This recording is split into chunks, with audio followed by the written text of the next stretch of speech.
Hi, this is Albert with Mainland Cycle Center. Today I want to show you a 2014 Kawasaki Vulcan 1700 Voyager, and this model has the ABS, anti-lock brake system, and the Kawasaki K-Act. This is a two-tone metallic red, dark metallic red, and like a graphite silver color. Not a real bright silver, kind of a darker silver or gray, I guess, metallic. Really looks good. One of my favorite colors on the Voyager that I've seen in a little while. We haven't done a red in a year or two, I don't think. But really looks great. The Voyager is one of my favorite bikes, just because I like full dress touring bikes. 1700cc, V-twin, liquid cooled, fuel injected, has hydraulic valve lash adjusters, so no valve clearance to adjust ever. These are a 6-speed transmission. As we've talked about in my videos before, 5th and 6th gear is an overdrive on these, and so you can really drop those RPMs at highway speeds. With the Voyagers, the Nomads, the Vaqueros, the 1700 Classics, one of the things you want to do if you ride one of these for the first time is don't shift into 6th gear too soon.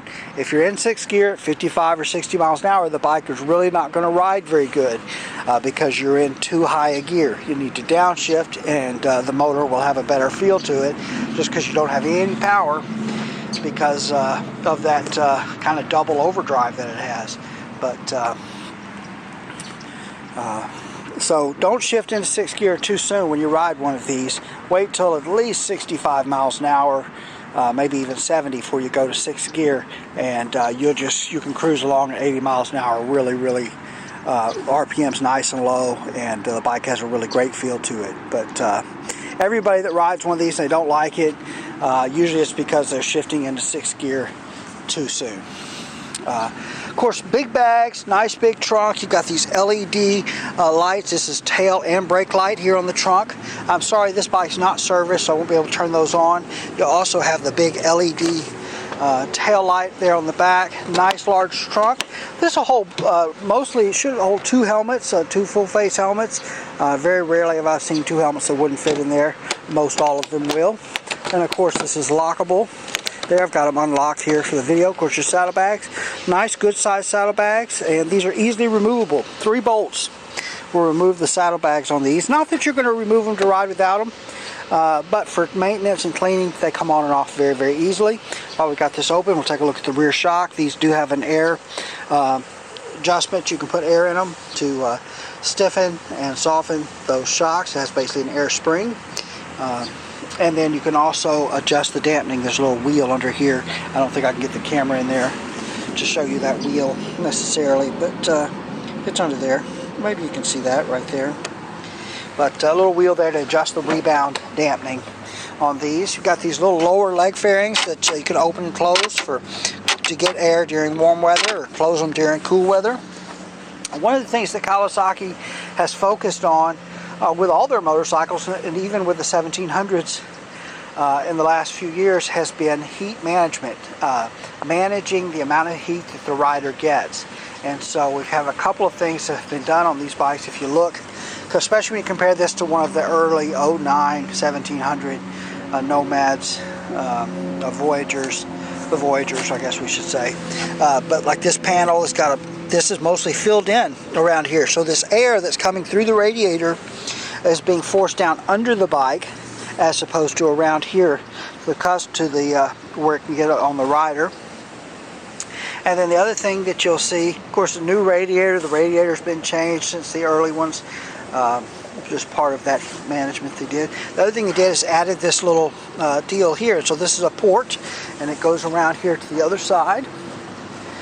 And they've got a fan in here, an electric fan, and my understanding is that when the radiator fan comes on, this fan comes on, and then this port is open right down here, so it draws hot air from that exhaust side, puts it down here low and out where it won't hit on the riders. But really great looking bike. You can see the stainless steel Allen screws that Kawasaki uses on the case bolts on these. Really a nice touch for this is one of our higher end bikes for sure.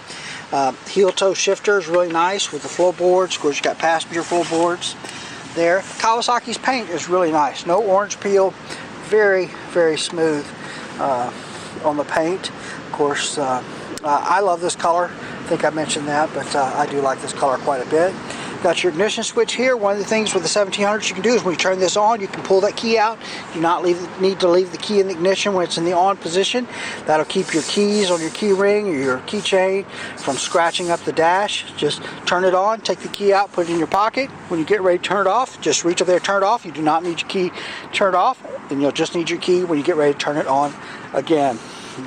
You can turn it to the accessory position, leave the radio on without the key, and then you can turn it back to on without the key from that position. But if you turn it to off, you'll need the key again.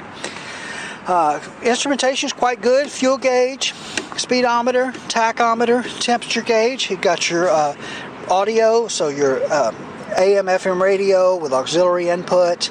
Now the auxiliary input, you do have to buy a little kit to do that. You can just get a regular auxiliary input jack, or you can get an iPod kit for these, and then it gives you gear position, speedometer, average miles per gallon, current miles per gallon, estimated fuel range, a lot of that information there. Handlebar controls, these do have electronic cruise control. This will let you toggle the dash from the handlebar, which is nice. Hazard lights, engine kill, your start button. High and low beam horn, turn signals. It does have self-canceling turn signals, so it will cancel the turn signals by itself. You do not have to cancel the turn signals. They will cancel by themselves.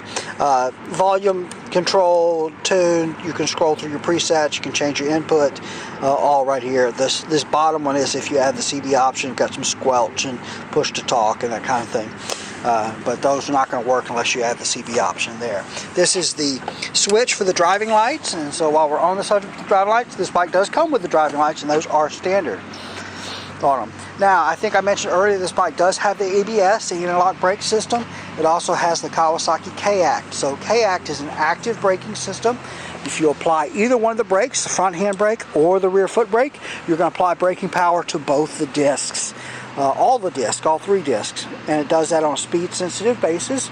And then below, I think it's around 18 miles an hour, the K-Act turns off, and the rear brake is the rear brake, and the front brake is the front brake. So for that low speed maneuvering, you're still going to have separate brakes. It's really the best of both worlds, especially when you combine that with the ABS. You can get on those brakes nice and hard. You're going to come to a stop nice and safe. It really is a great feature. So, I love the Voyagers. They do really well. They're belt drive, tubeless tires, very comfortable. I think they have a unique styling all their own. Doesn't look like any other big touring bikes on the market. They didn't copy anybody else. It's really their own deal, and I dig it. I like it. It's one of my favorite bikes that we sell, and just love when I get a chance to go ride a Voyager. So anyway, that's a look at this 2014 Kawasaki Vulcan 1700 Voyager. I'm sure I missed something, but anyway, I think we covered a lot of it. All right, we are Mainland Cycle Center. You can find us online at mainlandcyclecenter.com. We're located in Lamarck, Texas. We're about 30 minutes from downtown Houston, just off of I-45 here in Lamarck. By phone, you can reach us at 409-948-4969, and we would just love it if you'd give us a call, shoot us an email, or even better, come by and see us in person here at Mainland Cycle Center, where we would love to help just any way that we can. Hey, thanks for watching.